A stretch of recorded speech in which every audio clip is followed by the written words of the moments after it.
Let's talk about Kyle Schwarber.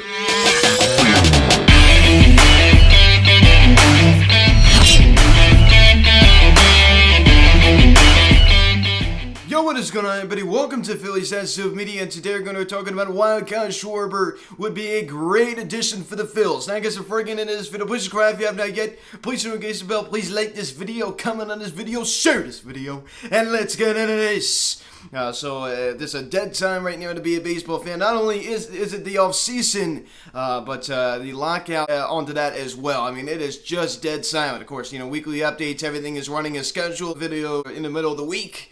Usually I like to get these videos out on Wednesday, but it seems like the past, couple weeks, 3-4 weeks, they've been coming out on Thursday. Kind of have some flexibility, which is nice. And even though there is no baseball news going on, I think it's important to bring up some discussions when things do return back to normal. And as I talked about before, there is kind of a theory that even though there's not a current CBA going on, that there are still moves being made under the table, right? We've already talked about that with the theory that friend of the pod baseball guy Sean brought up with the fact that, they're still communicating with the players. When a new CBA is agreed upon, then all the moves will be announced. One name the Phillies have been connected to pretty much the entire offseason is Kyle Schwarber, who was a left-handed power bat, was non-tendered by the Chicago Cubs at the end of last season in 2020. He signs a one-year contract with the Washington Nationals. I remember when they signed him, I was thinking like, and just kind of a low-level move right there. A guy that got non-tendered, a guy that can hit for a lot of power, right? I mean, you saw the home runs, right? I mean, 38 in 2019. He could definitely hit for some power. I mean, there's no question about the average, right? The average was very, very low.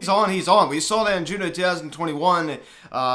Prior to seeing that, June of 2021, just explosion, I was kind of unsure about Kyle Schwarber. I just remember when the Nets signed him, I just didn't really think it would be that good of an addition. He didn't really start off that strong with the Nationals. I think that's good to bring up. I mean, he didn't really start off that strong. I mean, he was kind of dealing with, he was kind of banged up a little bit, and some other things to deal with. Then he got hot, right? I mean, as I just mentioned before, and I talk about it all the time whenever I bring his name up. I mean, the June of 2021. I mean, that was just unbelievable. I mean, it seemed like every day that guy was hitting a home run. I mean, he just was on an absolute tear. And I mean, up until he was hurt, right? You saw he was out right around July 4th. He was just going off. I mean, this guy, and when he's hot, he's hot. They're going to hint it to already. I mean, he definitely does have the injury bug. I mean, he missed, pretty much the entire 2016 season when he was with the Cubs. I mean, he came back in the postseason and actually was a key piece to them winning the World Series, which is very interesting. Missed pretty much the entire regular season in 16, and then he came back in the postseason and was an absolute hero, right? He was great in the postseason in 2016. He was just great.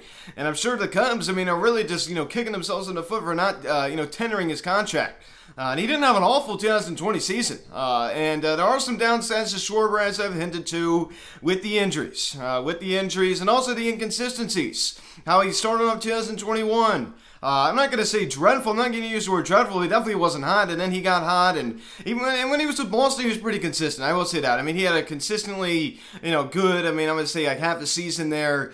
Even when he was traded over to the Red Sox, he was still on the injured list.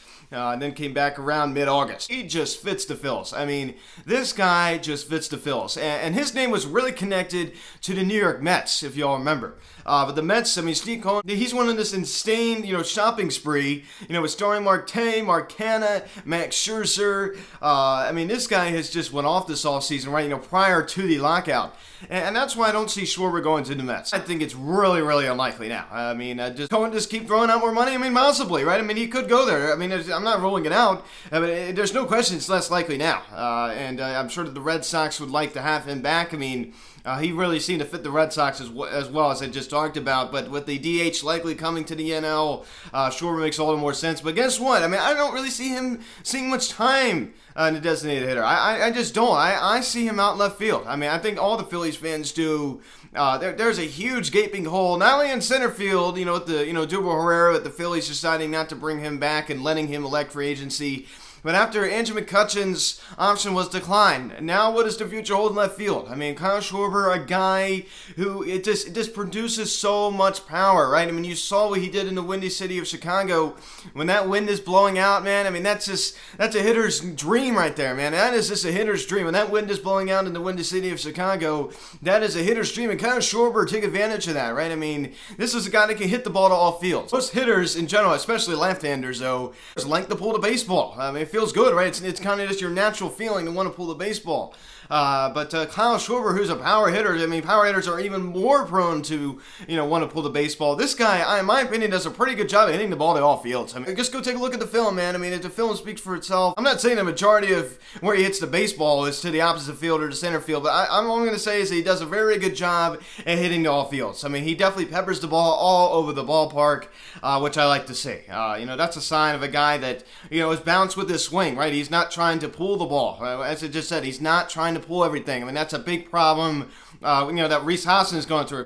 Example for the Phillies fans to understand, Hoskins has struggled with that, as we've seen. Wanting to hit everything to left field instead of just trying to hit it to center field, right center, right field. I mean, he wants to hit everything to left field. And I think that Kyle Schwarber, on the left side, played this very good job at hitting to the opposite field and just hitting to all fields in general. I think he's done a wonderful job at that. As I said before, I'm not saying that he rarely hits the ball to right field. Believe me, majority of his home runs are to right field. But I like that, though. I like that. As we talked about before, some downsides, right? The average, not very good. With a career average below 240, he's a career 237 hitter, ladies and gentlemen. He's a career 237 hitter. I mean, you can't deny that. I mean, that's pretty bad. He does have a career 836 OPS, which is pretty decent. Which is pretty decent for a guy that has a career 237 batting average. This guy is Bryce Harper's age. This guy is only about 7 months older than Bryce Harper. I think that's worth mentioning. I think it's important to bring up. He's only about 7 months older than Bryce Harper. So this guy, he's young enough. To be there for, maybe 3-4 years. I mean, you don't even have to even sign him to a 3 or 4 year deal. Maybe sign him to a 2-year deal. Then bring it back, maybe put a couple club options in there. I heard that he is seeking, of course, a 3 or 4 year deal. And maybe he's already got it. We just don't know about it, of course, due to the lockout. The numbers he put up in 2021, despite that injury, were much, much better than his career average. I've started to realize this too. Average doesn't mean as much to me as it used to. It just doesn't. I've started to come to that realization. Am I still looking at average? I still think average is very, very important. You can't lose sight of what a batting average is. It is a batting average. It is a batting average. It's not some insignificant stat. Just, XBRB plus 2X. Like, what does that even mean? Not to sound weird, but of course, these advanced stats on Fangraphs, these people just put way too much emphasis on. I'm not here to, harp on that too much. I mean, believe me, I'm starting to look at the advanced stats. I still like to look at the batting average. Right? 71 RBIs and a very impressive 928 OPS, which I really find impressive there. 928 OPS, which I love. Right, with the 32 tanks. And he probably would have had, over 40 if he would have stayed healthy. So definitely a productive year out of Kyle Schwarber. He's really happy that he got non-tendered by the Cubs and this, signed a 1-year deal, and now he's back in the market. Right? Definitely had a very productive season, a well above average year. He's a name that really catches my eye because he just makes so much sense for the Phillies, right? A career 343 on base percentage. He gets on base a decent amount, not anything spectacular. But you go take a look at 2021, had a 374 on base percentage. It's very challenging to have an OBP in the 400s, and for him to have an OBP at 374, he gets on base a good amount. And of course, it was much higher than his career average. Sits at 343.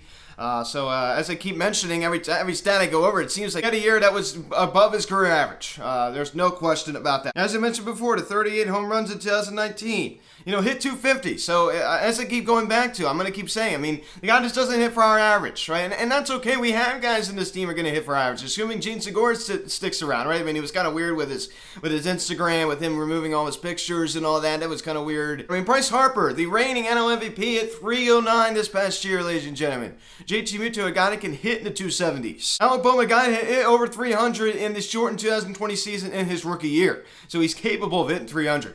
Could he do it over 162? That remains to be seen.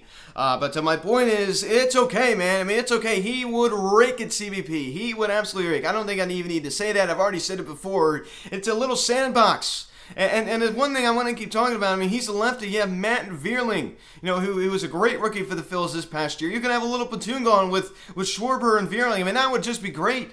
that would just be great. I mean, that would solidify left field.